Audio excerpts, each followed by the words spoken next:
Hello, everyone. Yes, the hair situation is happening. Ignore it, celebrate it. I am. It's just something new I'm trying, and I'm so into it. Before I get into things today, I have to acknowledge I am recording this video on September 11th. I lived in New York City during that time. I will never forget. I shared some thoughts earlier, which are... Today is a day of reflection, remembering our lives and especially those lives we lost today. And specifically this year, 16 years later, I can't help but think of the terror attack in Manchester earlier this year. And now that I'm a parent, it really affects things differently. And my brain can't help but think of even worse things in the future, like terrorists starting to use gas to kill people. Imagine if there was a gas attack in Manchester. There would have been 18,000 young lives lost. So all I can think about is that cliche that the future isn't guaranteed. And like that song in Rent, there is no day but today. That's the only thing we are promised and given, the now. So let's try to overcome, be brilliant, and do it all with as many smiles on our faces as possible. And that's hard to do when you have a fuck idiot monster in the White House that keeps talking such shit that just makes me so fucking angry. I hate him. I hate that I have hate in my heart, but I despise this man. First of all, I want to remind everybody of what Donald Trump tweeted 4 years ago. On September 11th, 2013, Donald Trump tweeted out the following, and I quote, "I would like to extend my best wishes to all, even the haters and losers on this special date, September 11th.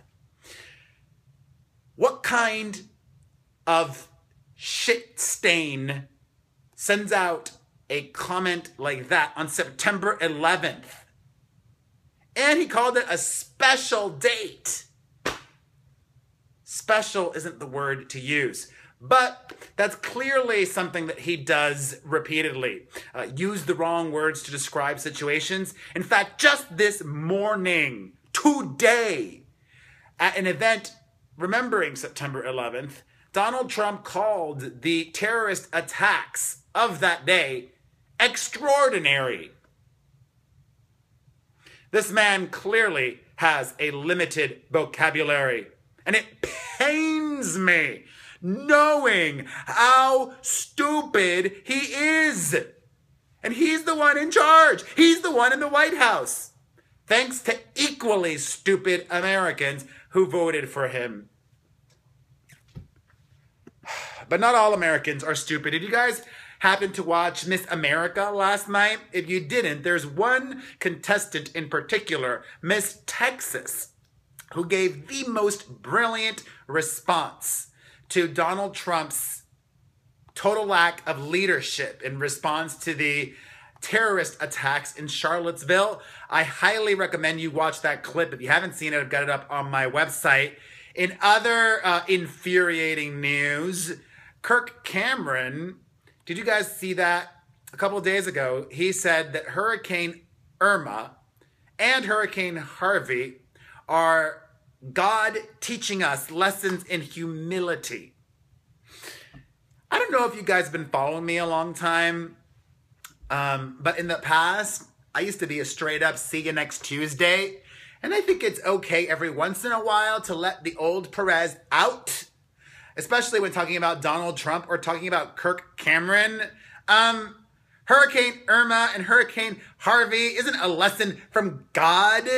It's a fucking abnormality in nature that is more likely than not a result of global warming, a result of climate change, which is fucking real.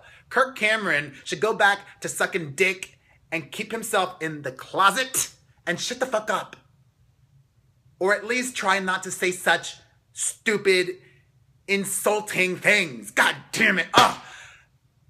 I don't want to get that heated because I'm not going to let today bring me down. Today I want to celebrate Demi Lovato for living her authentic truth. In case you missed it earlier when I posted about it, photos have been making the rounds of Demi Lovato at Disneyland over the weekend with a new gal pal. Her name is Lauren Abedini, and she is a DJ and a producer and also does philanthropic work. Now, some people are saying, oh, they are just holding hands. That's one photo.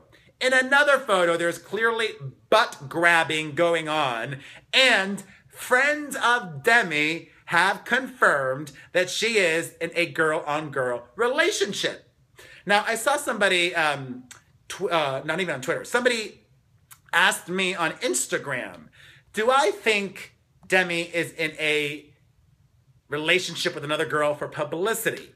My answer is no. Do people really think that? My podcast co-host, Chris Booker, probably does, but I don't think so. I mean, she doesn't need it that badly. And also, if it were to be discovered to be fake, that would be so damaging to her career. I just think she's living up to the lyrics from her Cool for the Summer song. I wish I could swing both ways. I'm jealous of Demi. I've said this before, I'm strictly dickly.